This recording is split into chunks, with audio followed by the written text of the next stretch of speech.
There is no alternative conclusion other than that the Russian state was culpable for the attempted murder of Mr. Scripal and his daughter, and for threatening the lives of other British citizens in Salisbury, including Detective Sergeant Nick Bailey.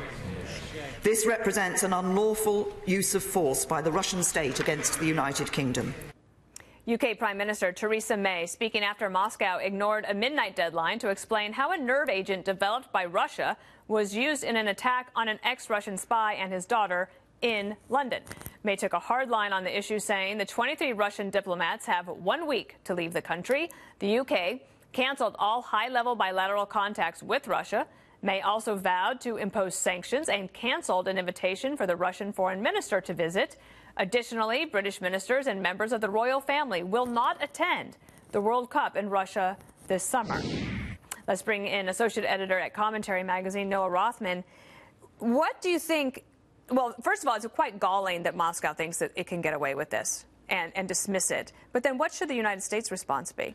Well, I'm not sure why they wouldn't think they could get away with something like this. This is very similar to the poisoning of Alexander Litvinenko in 2006 with a radiological polonium material. And the response of the UK was very cautious. Admittedly, they have every reason to try to downplay something that is, Prime Minister May said, is an act of war.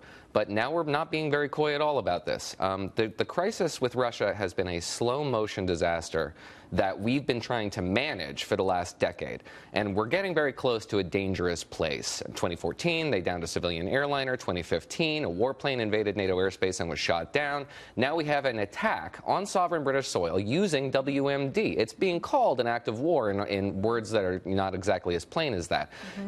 Russia may miscalculate at a certain point, at which point we would have to respond with proportionality because we couldn't back down from such an act of aggression.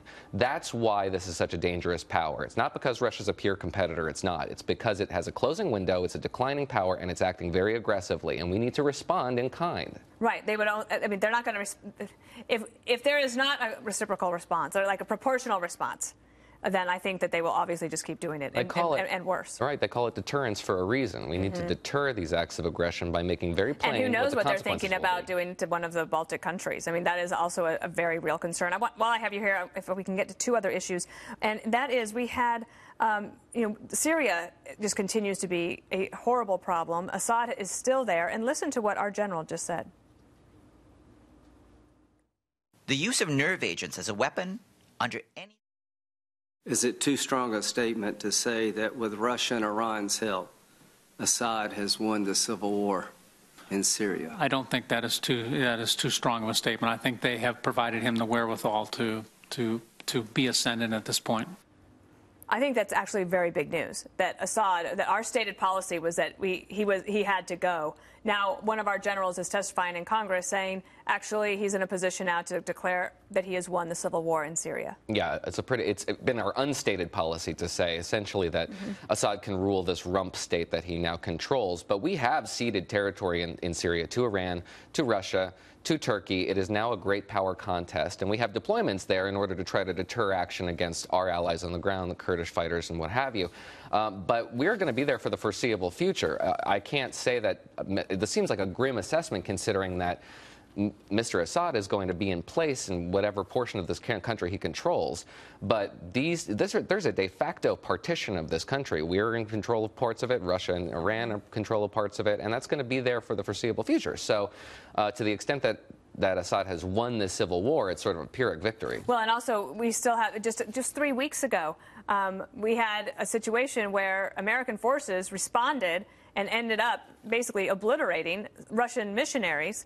I'm sorry, mercenaries, obviously not missionaries, mercenaries who were there fighting on the ground. And so in some ways, the first topic that we talked about is also being played out in other places around the world, including in Syria. Yeah, it's all part of the same story, which is our failure to contain a revanchist Russia.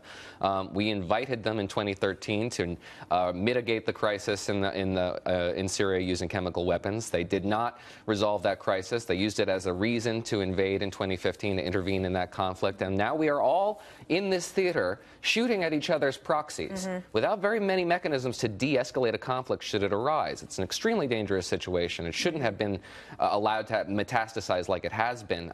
But now we absolutely need to focus on deconfliction, de-escalation. Well, and in a week from today, Putin will be reelected president. I can announce that a week early. You'll see how see what I did there. All right, Noah Rothman, thank you.